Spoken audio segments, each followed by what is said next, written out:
Devlin, Untamed. 5, 4, 3, 2, 1. The Platform. Welcome to the podcast, people. Martin Devlin, Lachlan War, iOS It's Only Sport. That's the name of our daily radio show, the only true independent sports program in this country. Today, we're talking the big four: rugby, league, golf, motorsport. Well, there's so much sport from the weekend to squeeze. And again, it's not a results service. This is a podcast, a highlights program of our show. The All Blacks, Justin Marshall joining us to look at the Fiji Test, which felt a bit like a Barbarians match, to be perfectly honest. It was part promotion, part rugby, and pretty damn okay for both. But after 3 tests, 2 against England, 1 against Fiji, where are we at before we play Argentina? Plus, of course, Hearty going to MP. And the return of Sam Cane to the ABs. All of that discussed with Justin. The Warriors season is over. Accept it. Get on with it. Move past it. Gone. 7-1-10. That's the only stat you need to know about the Warriors. It's the only fact that is the truth. 7 wins out of 18. And there's a mathematical possibility that's not whatever. 7 wins out of 18. That's where the Warriors are at. It's been a hell of a frustrating season. Sir Graham Lowe joined us on the program to talk about British Open, the golf, second major of the year for Xander Schauffele. And every single weekend hacker who plays golf must love the fact that some of these professionals get so irate and upset. Oh, the wind, the wind, it's too hard, it's too tough, the rough's too rough. Mate, you play on marshmallow courses every other weekend in the PGA. Tough it out, mate. This is why it's called a test. It's a major test of your golfing abilities. Mark Tompkins from the Open Radio, all about that. Plus, motorsport, plenty of it. E.T. Eric Thompson joining us. Lando Norris told to slow down and let Piastri pass him on the outside and take the Hungarian GP. Well, the radio comms were better than the race itself. We got a big moan Monday. We played glass half full. We answered questions all about the All Blacks loose forward trio, tight 5, all of that. But begin the show and the podcast the same way every day. Tablets in hand, I say gather my flock. It is time for a sermon. Let's go to San Diego and the mountaintop. We live in an amazing, amazing world, and it's wasted on the crappiest generation of just spoiled idiots. So what about them All Blacks then? 47-5, that was pretty good, wasn't it? It was pretty good. And yes, it was Fiji, and we got to say that because we should beat them and beat them comfortably. Even though they're a decent side, and yes, they did make the quarterfinals at last year's Rugby World Cup. This is the All Blacks we're talking about, though. And the day that we think that Fiji is a contest alongside the likes of South Africa and Ireland and England and France and even Aussie is a day when international rugby would have forever changed, which it hasn't. We'd be looking at a day that suddenly teams like Fiji would have the resources available to them that they've always been promised, that have never materialised, and our own standards, expectations and playing strength would have dissolved to a level previously unseen. And we'd be at that time and place where we'd be happy celebrating making the semi-finals of a Rugby World Cup thinking, wow, what an achievement that is. That's where we would be. And we're not there. We're not close to that. We were always going to win that game. And it was an okay game of rugby. It wasn't a really compelling test because we were always going to win it and win it well, which is why Scott Robertson rang the changes. He selected it wasn't a B side, but it certainly wasn't the side that's going to play the Rugby Championship. He gave debuts to 6 players. It was just a bit like Portugal and South Africa, wasn't it? So let's not get carried away with where we're at right now, because with the schedule and the matches still to come this year for the All Blacks, that would be foolish. Fiji are not Argentina, our next opponent, and they definitely are not the Yarpies, the world champions in Yarpie land, nor are they Ireland, France or England away from home.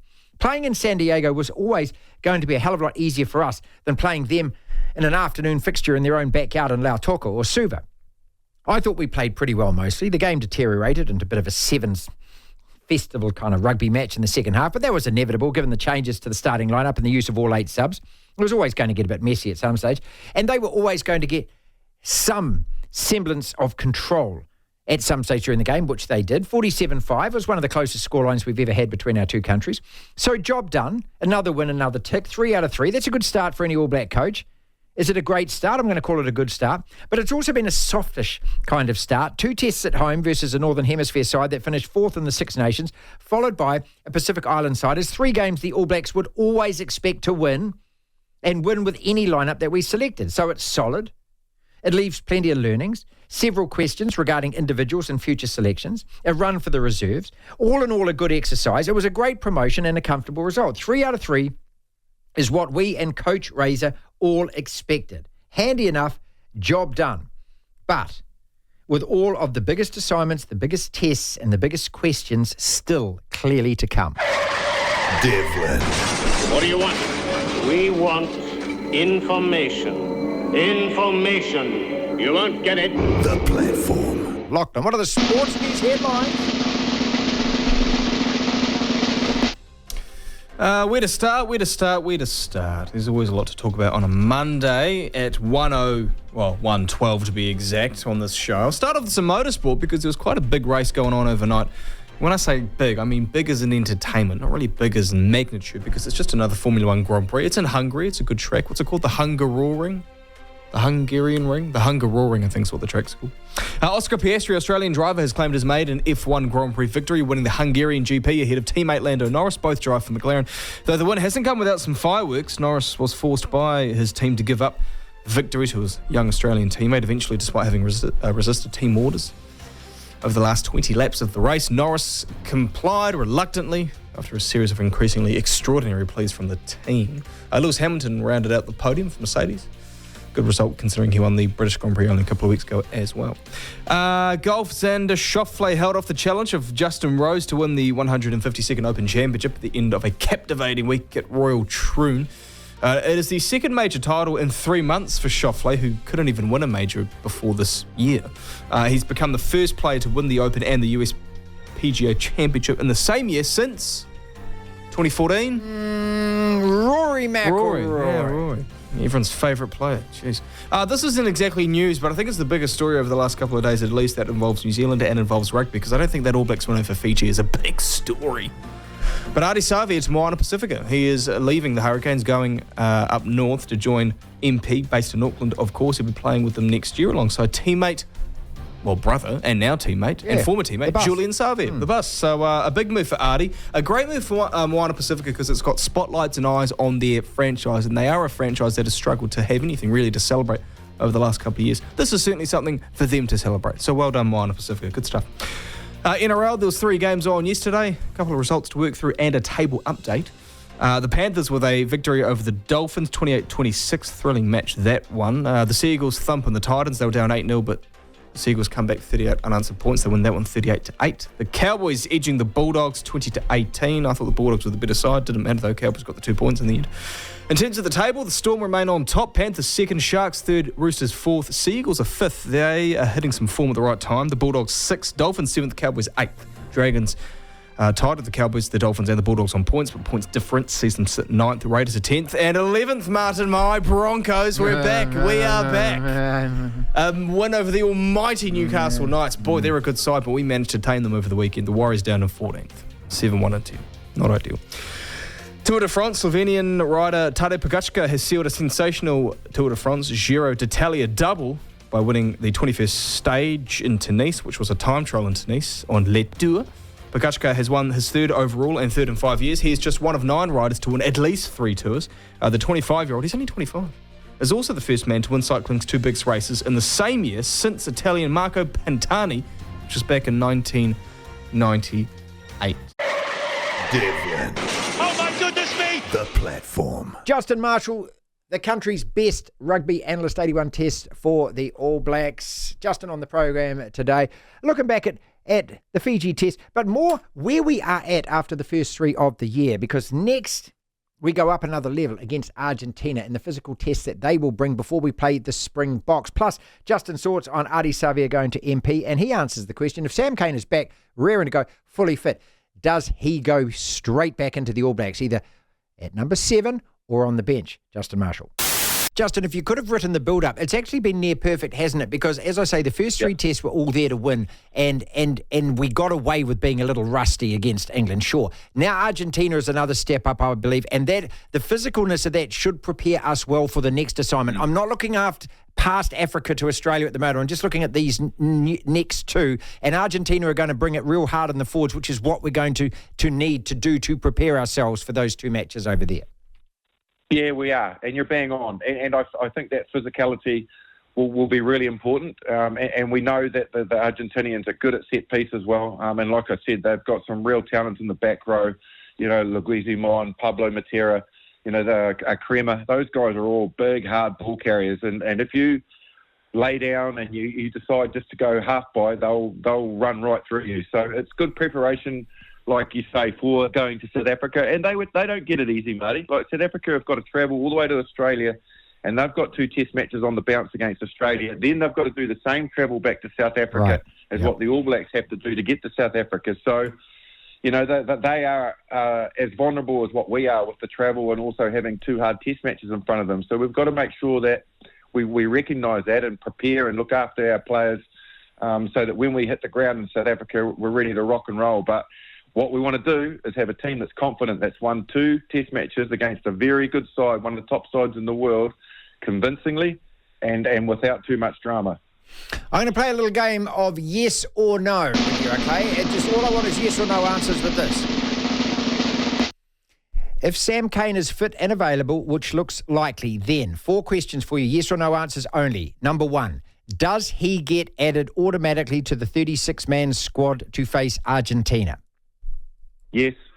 Is that a complete no-brainer? Yes. Does he start at number 7 versus Argentina? No. Could you see him coming off the bench? Yes. You've answered the question for me then, because, okay. Honestly, you know what, Marty? The thing is, you've fallen into a massive trap here by getting me like that, because I was pretty, what would I say? I was pretty good at doing school examinations, tests and all that at the multi-choice stuff. That was my speciality, mate. A, B, C or D. Like, I could roll that out there. No problem. I didn't know the answer, but you used to guess pretty well. Well, mate, I passed school cert science, mate. I got 60 for science, and 50% of the exam was multi-choice, and I know that I burgled the multi-choice because I had no idea what Genius, it was. Eh? There you go. Genius. So yes, it's a no-brainer. He's got to come back into the squad for sure. And I'm wondering whether or not, look, has Dalton Papali'i done enough at 7? Is a fully fit Sam Cane better than Papali'i at 7 versus England? Oh, look, I have said right from when we started chatting about Scott Robertson taking over this All Blacks team that I feel that we haven't quite got the balance of our back row right, and I still don't think that we have. So read into that what you will. I was really impressed with the performance of Ethan Blackadder at the weekend in the 7 jersey. I don't think Dalton Papali'i's done anything wrong, and equally neither Sam Cane. He was the incumbent 7 at the Rugby World Cup and our captain, and since then he hasn't had a go in the shirt. So he deserves his opportunity to see whether or not under a new regime and a new coach and a new mindset that he can't still be one of the better number 7s going around. But still, I still feel that I'm not quite convinced about Hearty at number 8, and that we still have some work to do to get that trio that we trust, that complement each other, and that we can regularly select knowing that they are the best 3 Lucies in the world. And that's where we need to get to, and we're not there yet. Final question for you then, and you mentioned his name, Hearty to MP, and I read all your comments on the breakdown last night. Look, a couple of things about this. New Zealand Rugby, despite being absolutely staunch on the fact that our players can't play overseas and be selected for the All Blacks, if you actually look at what's in front of you, Ardie Savea, Beauden Barrett and Sam Cane have all been playing overseas and they're all going to be selected. So whether you want to write it in whatever management speak you want, it's actually happening in front of us right now because, you know, those 3 guys clearly have not been playing Super Rugby and they're going to be selected. I've no problem with this. As far as Ardie goes, he can do what he likes. I think this is a brilliant move in terms of it's going to put bums on seats for MP. And look, my only question is he enough to move the needle? Justin, they were bloody close to making the 8. It's now going to be a top 6. Is he enough to, A, get them over that line, or perhaps he's enough to inspire other players maybe to come and join him. But I think it's a good move for both him and MP, because I liked what you said about, and this is the point, people, it frees up those young guys at the Hurricanes who played a whole season without him and got themselves an All Black contention to keep going, rather than Big Brother comes and takes your place in the team again. Yeah, absolutely. And I do think it's a good thing. And yes, I think he will move the needle. Yeah, there's no doubt that when you have world-class players, and we're talking about the best player in the world voted last year, around others, that it grows others, and they learn, and they equally they get inspiration. And I feel that his signing might help with other signings as well. When you see a name like that in the team, it encourages others that this team is trending in the right direction. Equally, I think I'd prefer to see Hearty Savea playing at Moana Pacifica than playing in Japan. I think he'll get better rugby than what he will in Japan, and equally it'll be more physical, and I think he'll get bums on seats as well. It'll attract that sort of attention. So it's a good signing, and yes, off the back of what I said last night when asked about it, I feel that they went really well this year, the Hurricanes, without him. Look, no doubt, Marty, he would make a difference in that squad. Gee whiz, he'll make a difference in any team. Any squad. But that team thrived well enough without him, probably should have got to a final, didn't quite get there, would have learnt a lot, and they've got real depth in their Lucy's down there, and I'm sure that they will miss him, and Hearty not being a Hurricane ever again, but equally, I think they are needing those young players to keep developing, and it's a good decision all round, I think, for Hearty to go to Moana. To hear the full interview, download the platform at the App Store. Via Platform Plus, you can go back and listen to the whole show and all of the interviews in full. Lachlan. We need to talk. New game. New game for you. We need to talk. It's called Yes or No. And we're talking about the All Blacks loose forwards. Just let me get my stuff organised here, because I've got a number of questions for you, and I just want to make sure that I've got them. Where here we go. In no particular order. Next! I only want yes or no. I don't want too much discussion about this. Loose forwards, the All Black trio. Sam Cane coming back. Does he start at 7 versus Argentina? No. Next! Is he definitely on the bench versus Argentina? Not definitely, no. Next! Who is better at number 7 than a fully fit, rearing to go Sam Cane then? Okay, there's an asterisk next to my answer here. No one. But the asterisk down the bottom of the page with an equal sign saying that who said he's fully fit and in a state that he's ready to go out there and perform at a high level for 80 minutes, more so than, say, a Dalton Papali'i, who has been playing Super Rugby and a couple of All Blacks tests. Next! He's not conditioned as much. Sam Cane is fully fit, ready to go. Let's assume that. Sam Cane is as good as Sam Cane was at the World Cup last year. He's starting then. If that's the case, he's starting. All right. Next! Is there a starting place in your loose forward trio with Sam Cane starting for Ethan Blackadder? Yes, at blindside. Well, that was going to be my next question. What position? At blindside. That's his traditional position. He played at 7 against Fiji. What is Hearty Savea's best position? Is it number 8? Well, I think it's open side. But he's played for about 4 or 5 years now as a number 8. And he's done damn well at it. But I still think he's better at open side. Next! If we are Will going he by the be traditional selected positions. at number 8 to play Argentina? Yes, of course he will. Yes, Of course he will. Next! Do we need a specialist line-out option in our loose forward trio that we don't have right now? I think so. I think so, I think too. it's always handy. I don't think it really matters which number, which position, but as long as we've got one. Where is Samipeni at then? That's not a yes or no answer. No, it's not. How do we get the best out of him before South Africa? Just play him, I think. That's I the think answer? someone needs to light a rocket up his You've already picked backside. Blackadder at 6. Yeah, So that means there's no Samipeni. Steady on. Someone needs to light a rocket underneath him, and also you'd need to have him on the bench. Somebody needs to remind him that he's This is the Samipeni. thing. Is he in your future plans? If Dude. if you're Razor and the rest of the Size coaches, you, mate. Just go out and bash people. Exactly. If you're Razor and the rest of the coaches, and you have an ideal 15, everyone does, okay? We as fans with our favourite, like our football teams, we have an ideal 11. You're right. They've got an ideal 15 for their team. If Samipeni is ideally your starting 6, then give him game time and motivate him. Get the best out of him. That's part of your job as the coaches. In that case, then, Next! in an ideal world with everyone fit available, raring to go and at the top of their game, is our best loose forward trio to run out against Argentina. Kane at 7, Hearty at 8, Blackadder at 6, Samipeni on the bench.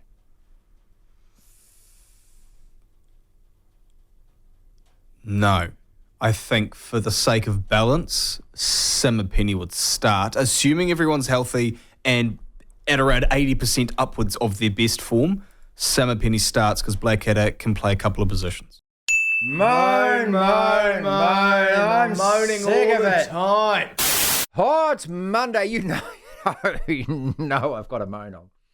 I got a moan on, all right. The Warriors season is over. It's gone. It's gone, Warriors. We are not making the 8, and we all know it. And it might take a little bit longer for some of you to admit it, but we are not making the 8. It is a real bummer. Yes, there's a mathematical possibility. Win the next 6 games, blah, blah. Results go our way, yeah. Mathematically is not reality. It is over. And for all the feel-good factor about the club, about liking the players, liking the coach, liking the club, the coach, and the players isn't what wins you NRL games. This isn't a talking league. It's not a feel-good league. It's a winning league. So shh. Just no, shushies. Shushies about all of that. Because my moan is I have also fallen into that trap. I love this club. I love the up the wires things, the memes, the social media stuff, all of that kind of stuff. I love the players. And you get caught up in all of that, and it kind of clouds your judgment on what you're actually looking at. The club is not all about and should never be all about and should never place more importance upon opening bars and cleverly made TikTok posts and heritage jerseys and sold out stadiums and hilarious memes. What the club is about is 7 wins out of 18. That is the only reality you need.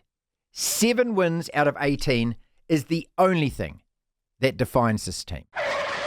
Devlin, I'm as tired as hell, and I'm not going to take this anymore. the platform. Goodbye, gone. That's the Warriors season. And look, we can shed tears about it. We can get angry about it. You can blame me for it. You know, it's the commentator's fault. It's the broadcaster's fault. You're being Mr. Negative. All of that. Okay, whatever. We've won 7 games out of 18. That's my answer to everything you throw at me. We've won 7 games out of 18. We were 6-1-6 after the Cowboys' 42-12 victory at their place. Since then, we've played 5 games. We've lost 4 of those. We're now 7-1-10. What more needs to be said? Sir Graham Lowe on a very disappointing and frustrating Warriors season. Warriors season is over. That's it. We are done. Graham, thanks for joining us. Is that the truth? Oh, heck, I suppose if you're a Warriors supporter, you've got to say no and you rely on hope. But one of the main things you have to do in the NRL is remove hope at every opportunity, because you just need to rely on hard work for one another, and hope actually starts to drag you down. Well, I think that the only truth about this team and the only reality about this team is the points table. 7 wins out of 18. That's the season. Now, Graham, we can talk about everything. We can talk about injuries. We can talk about referees. We can talk about bad luck. We can talk about origin. We can talk about whatever we want. But you know and I know that this isn't a talking league. It's a winning league. And when you've won 7 games out of 18, there's nothing more to say, is there? That's at the end of the day. That's what I'm saying. You've got to remove any hope from it, because hope will drag you down, and you've got to win. Well, history shows you've got to win more than half your games. And unfortunately, for whatever reason, that didn't happen. So, you know, I'd say the Warriors will be on the lookout now for next year, and without being disrespectful to them, Marty, because I think some players come on real well, but they are showing class. They're showing that they lack class, in my view. Can you be more specific in certain positions, or is it overall in the squad? I look at it and I think that, you know, there's three or four, you know, really kind of, I suppose, standout players required to get to a level to be able to compete with the elite. Would you agree with that? Yeah, that's what I'm trying to say. I don't want to point the finger at it. Sure, mate, but, that's fine. You know, they've got really strong forwards, but you need actual class You need real class to win big games. And the Warriors, the majority of the time, lacked no effort at all. They didn't lack anything at all in the effort department, but just those moments that just come along through an 80-minute period require class to grab hold of them, and maybe that's what the Warriors might be looking for come season 25. You know, a couple of games that stood out to me over the weekend and a couple of performances. Reynolds coming back for Brisbane, and he might be 80% or 85%, but you could just tell the difference that guy made in terms of the other guys around him. And then Nathan Cleary yesterday, and Nathan had a game like he did in the grand final where he made some mistakes and he missed some tackles, but when it came to the winning time, the moment of the game where you need your best player to do something, a 43-metre field goal to win it is extraordinary. That's exactly what I'm saying. It's the moments of class. Those little moments only they present themselves once in 80 minutes, and it's players of class that rise to that moment. And that's the sides that go through. And the Broncos, that, like you say, they're a good example. The Broncos are class. Everything about the Broncos is class. All you got to do is drive anywhere near their training areas. They reek of class, and that's why they'd be so disappointed with where they found themselves at the moment. But that win over the weekend will really propel them, I think. And I wouldn't put it past them to win the grand final from here. Wow, you're kidding me? You serious? No, that's because they've got class, mate. They've got class, and you require class to when the difficult parts really come along. You need absolute class from the coach, from everyone right through, and I think the Broncos have got it. The Warriors have got a bit of class, and I think the Warriors have got one of the best coaches in the league. But they lack. They're probably guilty of. There's too many players that pretty much look the same and play the same. If you look at the Broncos, there's every second player plays differently to the one inside them. Do you know?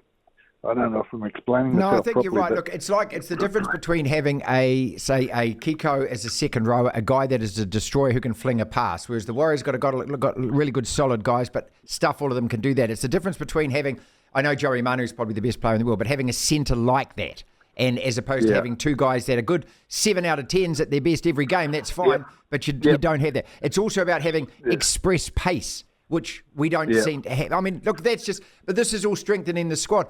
Graham, one of the things that frustrates me right now is that after last season, I said at the beginning of this season, the only thing I wanted was just to make the 8. Because, and you know this, mate, that to attract the best players, to actually get guys from Australia who can look at us and think, it's not Tasmania, I've got a realistic future there, you've got to start making the finals 4 or 5 years in a row. That's where you get that reputation then that you are a legit club. Would you agree? Absolutely, and it's just funny. I've been over here for 10 days now, and it's quite interesting. Just talking to different guys that I know quite well in the league scene over here. And the big thing about their clubs is they don't aim to get into the top 8. None of them aim into the top 8. They all want to win it. They just aim to win it. That's their goal. Right. You don't talk to them about coming 7th or 8th. They only want to talk to you about winning it, and that's the feeling I get. Even though they're not there, nowhere near it yet, but they're getting close to it. But I just think the class that the Brisbane Broncos have got could be a good example of what I'm trying to say, because it gives them a sniff, and they'll take it. And they're good enough side. They're good enough. They've got a classy enough side to go right through. And on grand final day, you've only got to win that 80 minutes. I know that the league gets harder every year, and this is one of the things that I don't know whether a lot of Warriors fans have got head around this year, is that finishing 4th last year is no guarantee of anything, because every team gets better. Do you think that, and I'm looking at the points table in front of me at the moment, mate, you've got the Bulldogs on 6 on 24 points, and that goes all the way down to number 9 on 24 points, and then you've got 22 teams on 20, the Warriors are on 19. The Sharks are only on 26, a win above all of those teams that are in that log jam for 6 to 8. My long-winded question is it getting tougher every year? Look, the teams that are at the top, your Panthers and the Storm seem like a class, but are the rest of the teams getting better, and have they been better this year? Marty, in all honesty, I've never seen 1 year since I've ever been involved or watched in the footy over here in Australia. Every single side improves every year.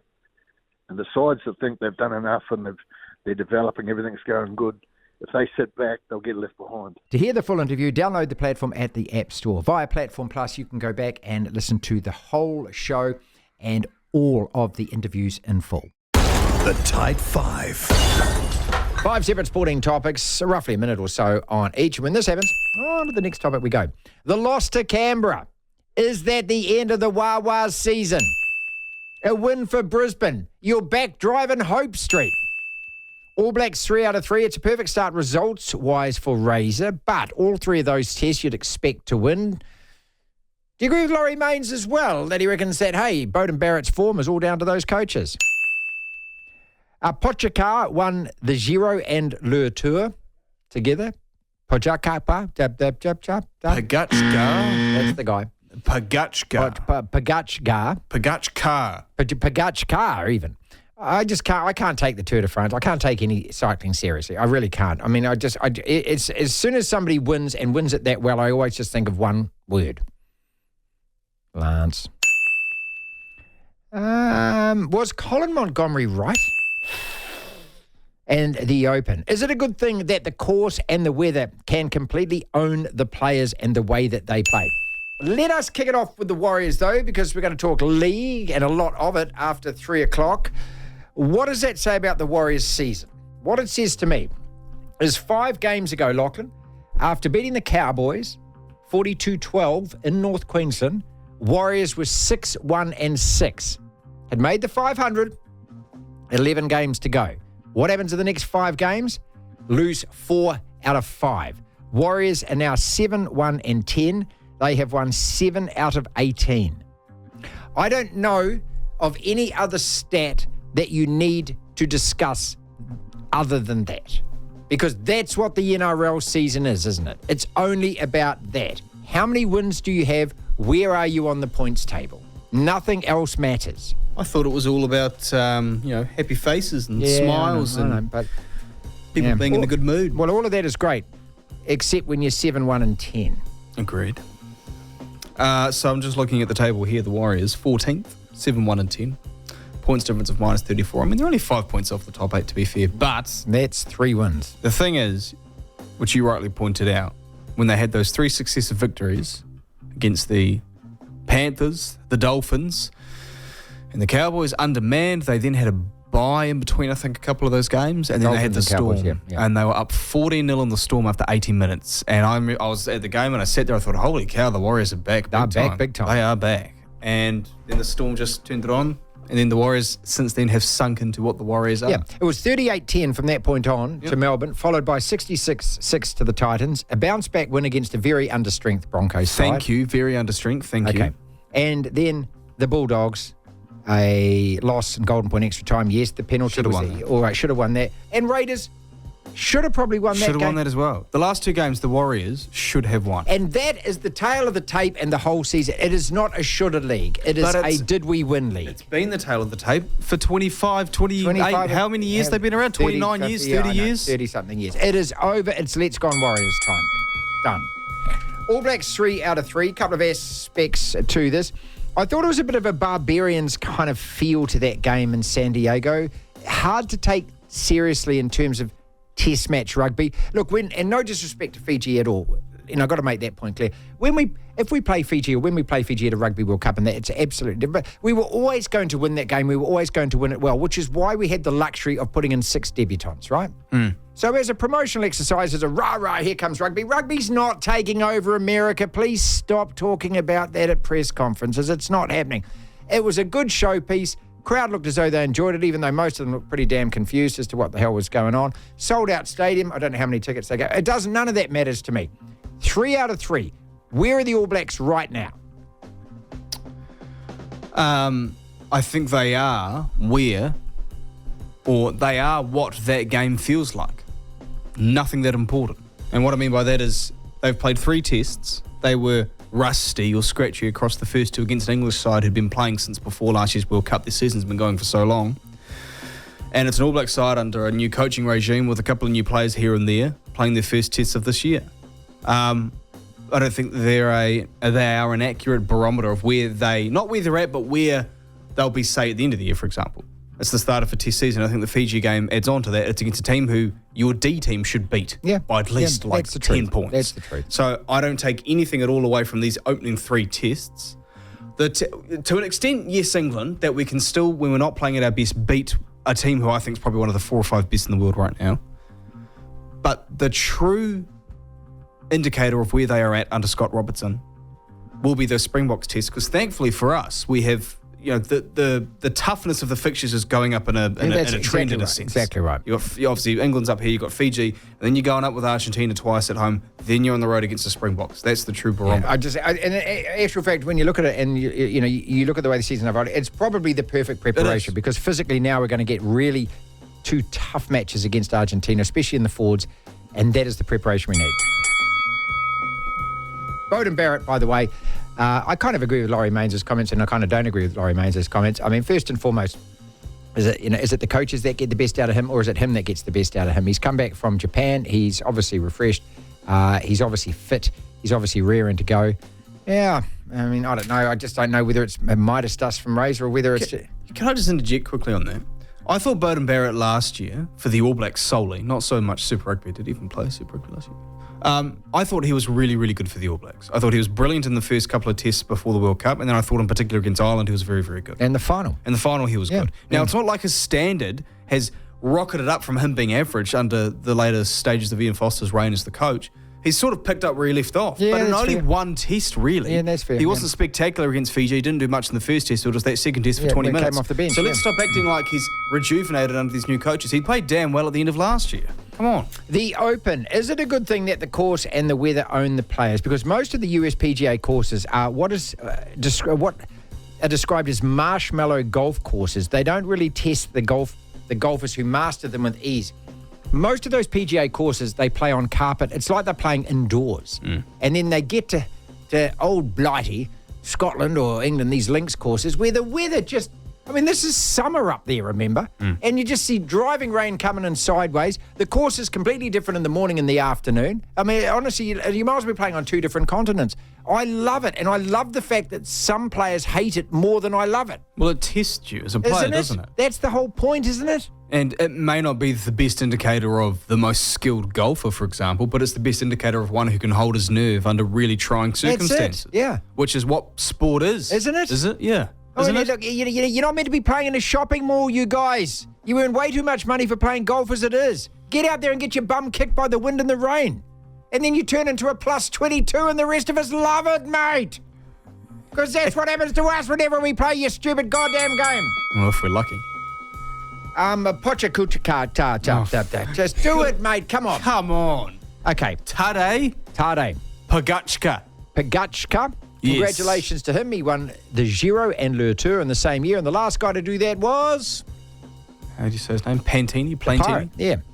Yeah. Is it Pan or Plan? He kind of had the no, Pan or Plantini? Pantini. Pantini. I think he had the old Andre Agassi kind of pirate scarf up the top of his head and all of that. He did well on and off the bike. Died from, I think his heart exploded, serious cocaine habit and whatever else was going on. Was it? Yeah, at the time. Look, I love Le Tour. I love watching it on the TV because I love the scenery. I love France, all of that kind of stuff. I don't know. I just can't get past the fact that are these guys who are cycling faster than they've ever cycled, and they're not drug cheats, but all the guys who were the drug cheats, they're beating their times. Geez, I'll tell you what, that nutrition, that diet, that fitness regime, that new equipment, it must all work wonders. Look at the men's sprinters. Usain Bolt's beating drug cheats by half a second. He's just remarkable. He's clean, isn't he? That's the whole thing. I'm stupid old cynical me in the back of my mind does wonder and ask the odd question about stuff. Brisbane, are you back? Oh, we're back. I tell you what. Are you making the 8? We've got 6 games left. Yes. We are currently 8-10. Are you making the 8? I think we'd need to go 5-1 to give ourselves the best chance. Are you making the 8? I'm saying it now. We're making the 8. Hey! Mark the moment, people. Royal Troon, the Open. I can't even say, just Royal Troon. You imagine what goes on in that members' lounge. 150 years of a private club. Behind closed doors. Men only. All right, stop it. It's not the House of Lords, but I bet some of the same members are from the British Parliament. It's just what it is, isn't it? It's British Open golf. It's different from the PGA. Everything about it, links, courses, the weather, that plays a huge part in it. And Xander Schauffele with just a brilliant performance over 4 days to finish 9 under. Mark Tompkins from the Open Golf Radio joined us today to talk about the fourth round and the finish of the year's final major. It's been one of those fantastic days. Yesterday was a great day, moving day. The weather really was the winner yesterday because the players just couldn't cope with the conditions on the course. It rained heavily pretty much all day, pretty much the same as it was up in Liverpool for the last day of the Open last year, if you remember. That was pretty wet and windy, but combine that with the winds and the crosswinds and the swirling winds.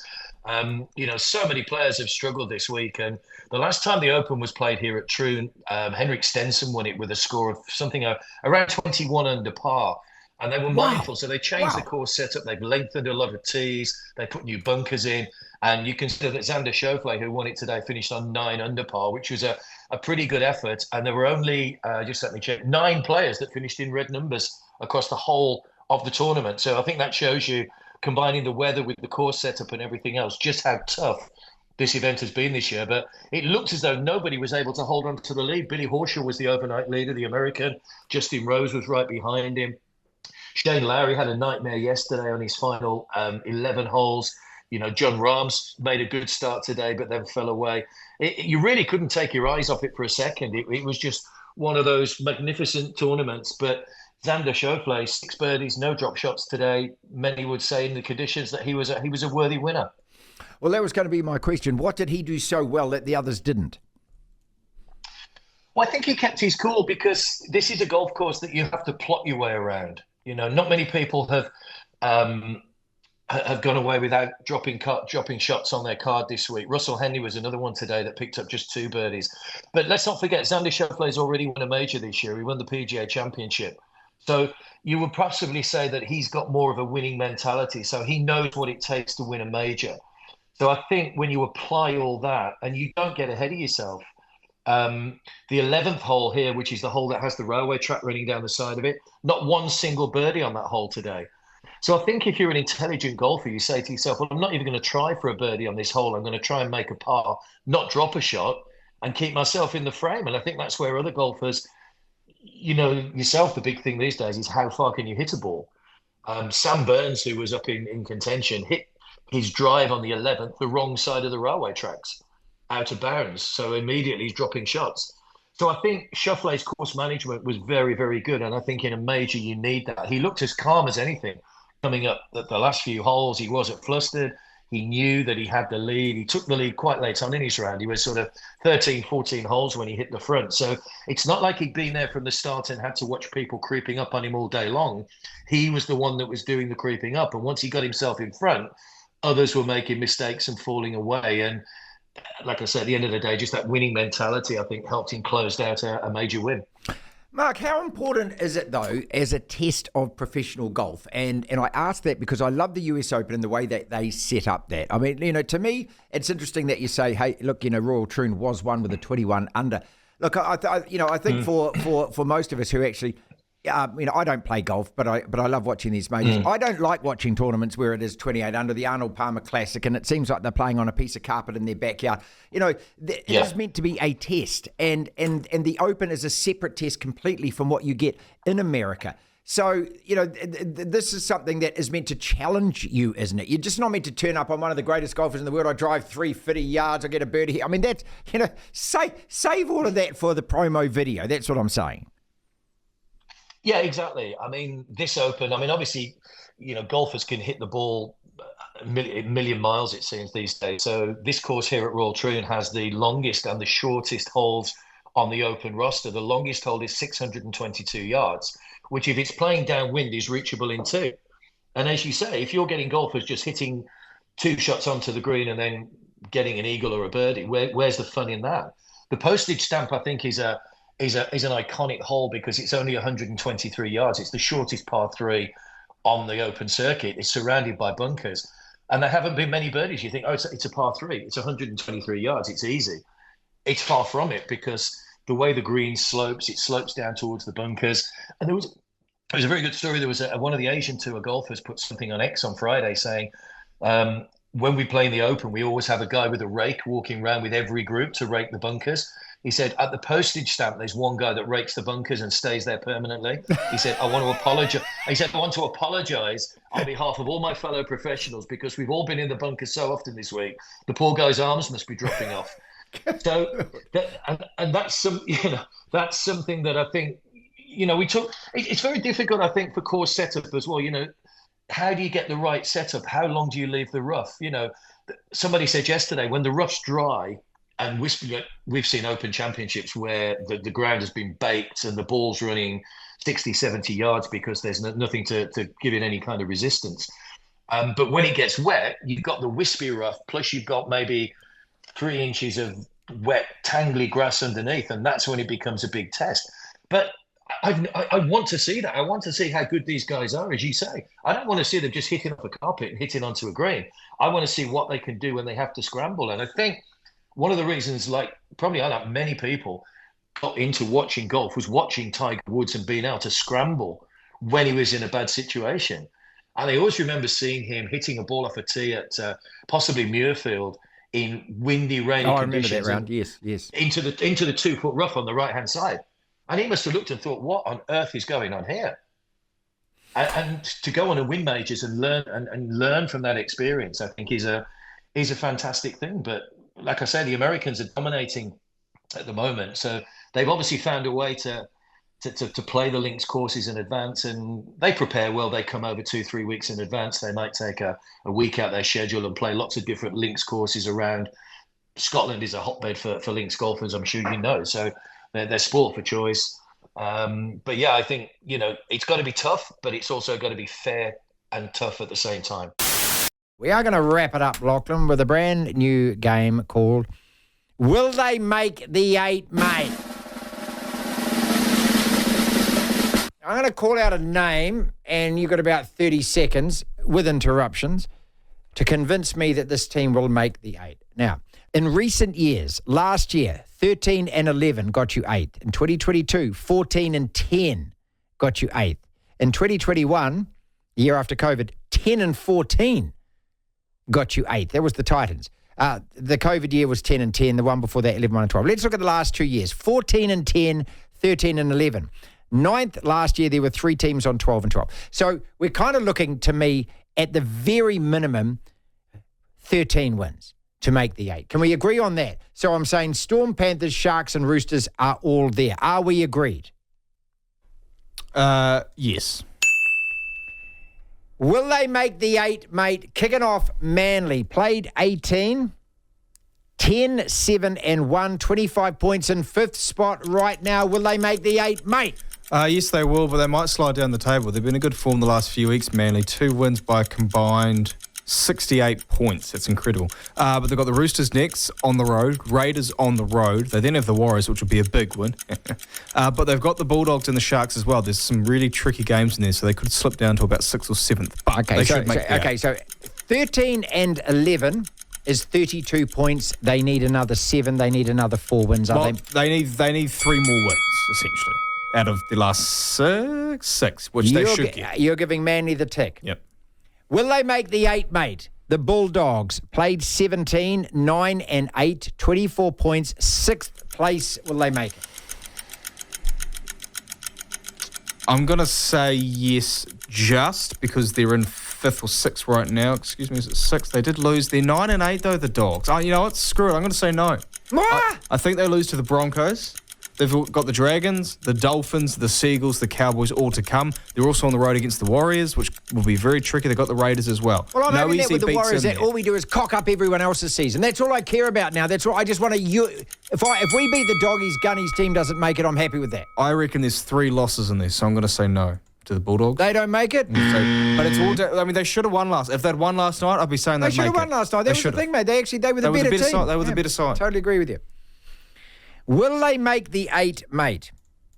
The Dolphins. Now, they were a piece of Nathan Cleary brilliance away from being 10-7 and 26 points and right up the rear jack seat of the Roosters, but they didn't. Nathan Cleary did a Nathan Cleary thing. So the Dolphins have played 17. They are also 9-8. They're on 24 points. They're in 7th. Will the Dolphins make the 8, mate? Yeah, I think they will. So they are, the record 9-8, like the Dogs. I might actually have to flip on what I said about the Dogs. The Dolphins have an easier run home. The Roosters are in there, the Broncos are in there, the Storm are in there. Okay, maybe it's not an easy run home. No one has an easy run. Well, they're not easy games, mate. I should just stop That's looking the at NRL. that. But I think the Dolphins looked really good yesterday. They were unlucky. Yeah, they did. They were. I think they're settling into themselves a bit, if that makes sense. Usually we think they drop away around this time of year, but they haven't this year. No, I think the Dolphins will. Players were calling for a red wall of fans for the game this coming weekend. Absolutely crucial. They look. The thing I liked about them yesterday is they were playing at a pace, them in Penrith, which we just haven't seen from the Warriors of late. I mean, it just seemed upper level. That's the kind of level we got to get to. North Queensland played 18, 10-8, 24 points, currently sitting 8th. Are they going to stay in the 8, mate? Yeah, I think so. I'm not confident though. That's 3. You've got 4 to say. That's 3. It's between them and the Dogs for that last spot, I would say. But I'd say yes because purely they're sitting there right now and they have, I think, a coach who can get them there and a team who have got them there before. But again, like everyone, very hard run home, including games against the Storm and the Broncos and the Dogs again. They've got the Sharks this weekend. I think the Cowboys will just make it in. It'll be them or the Dogs. That's a coin flip out of those two, I think. Okay, well, we've already agreed on the first 4. Now you've got Manly, Dolphins and North Queensland. Can we just get this out of the way? Are the Warriors making the 8, mate? No, they're not. They're not. St. George played 17. They're also on 9-8, same as the Dogs, same as the Dolphins, 24 points. They're in 9th. Is St. George making the 8, mate? No. Actually, I don't think so. They've been so inconsistent all year, haven't they? Sorry, go on. No, they've just been the team to me. I mean, I'd have their record. I'd take their record on bloody heartbeat, 9-8 as opposed to 7-1-10. But they've just been so inconsistent. It's a tricky run home. There's a few games there that they'll win: the Eels, the Titans, and the Raiders. But they could slip up with the Raiders there. But they've got the Sharks, they've got the Dogs, they've got the Panthers, they've got the Storm. They'll lose their next 2 games. Panthers and Storm at this time of the year are going to beat them. So I think that could actually stop any momentum that they could build up because they won their last game against Brisbane on the road. So, but I think the Dragons will just miss out. Yeah, well, those 2 next games, it's like, the Warriors got the Tigers and the Eels. I mean, swap the fixtures and you'd be saying, yeah, St. George are going to have, 11 wins after that. But no, Storm and Panthers, especially with Nathan Cleary back, who has just put a marker on the Storm and said, we're coming. Canberra played 17, 8-9, 22 points. In 10th, can the Raiders make the 8, mate? Far too risky of a team to say that they will, because one week they look great, they're spirited, they work hard. Another week they just absolutely capitulate. They should have lost to the Warriors. Yeah, they should have lost. I said beforehand they're not a great team, and I still believe they're not a great team. And the fact that we lost to them means that we're not a great team. They were the better side, but because of those missed kicks, they just should have lost that. They've got the Rabbitohs coming up, very tough. They've got the Dogs as well, Cowboys. They've got the Roosters in there, the Panthers, the Seagulls. They've probably got the toughest out of all of them on the way home. No, Canberra, I just think they're a little bit too far behind, mixed in with the fact they're too inconsistent. Will the Warriors make No, stop it. Just stop it. I tried to squeeze that past on the outside, and I went for the corner flag, and finally, your Broncos played 18. You don't want to talk about the Bunnies? No. Just your Broncos wrap it up. 1-8, lost 10, 20 points, 11th spot. Will the Bronx make the 8, mate? So at the moment, we've got Storm, Panthers, Sharks, and Roosters are locked. You've got Manly, Dolphins, and North Queensland. Well, I've got North Queensland /Doggies. You might have a half a spot available at the Bronx. Well, I've got 1 spot remaining, haven't I? Yeah. So it's essentially between 2 of Brisbane, St. George, the Cowboys, or the Dogs. I'm going to say the Broncos. I'm going to say they get in there. You've won. What was the first game you've won since round 11, mate? I know this sounds barbaric. I know I sound biased, and I probably have got rose-tinted glasses on. But you can't tell me that was a totally different looking team on Saturday night with Adam Reynolds in the side. With Adam Reynolds backing in that side. We've got the Cowboys and the Dogs the next couple of weeks. I think those are 2 wins. Okay, and what, Reynolds is going to play 80 minutes from every game from here on in, is he? Here's the thing. That's assuming he stays healthy, of course. With all of the teams talking about, we've got to assume that their run home relies on players staying healthy. Okay, yeah, that's fair. And their current state. Yeah, that's fair. Assuming Brisbane stay the same, they far from perfect, but in moments look spectacular. Ezra Mam, Reece Walsh unlocked. Reece played better because I got Reynolds. I think the Broncos can go 5-1 to finish the year. Oh, you what? That's our podcast for today. Thank you so much for listening. If you want to listen to the entire show, 1 till 4, Monday to Friday, download the Platform app, and via Platform Plus, you can go back and listen to whatever shows over however many weeks at your leisure, at your listening pleasure. Platform Plus. First thing to do, though, is download the Platform app. Devlin. Unbelievable. Incredible. The Platform.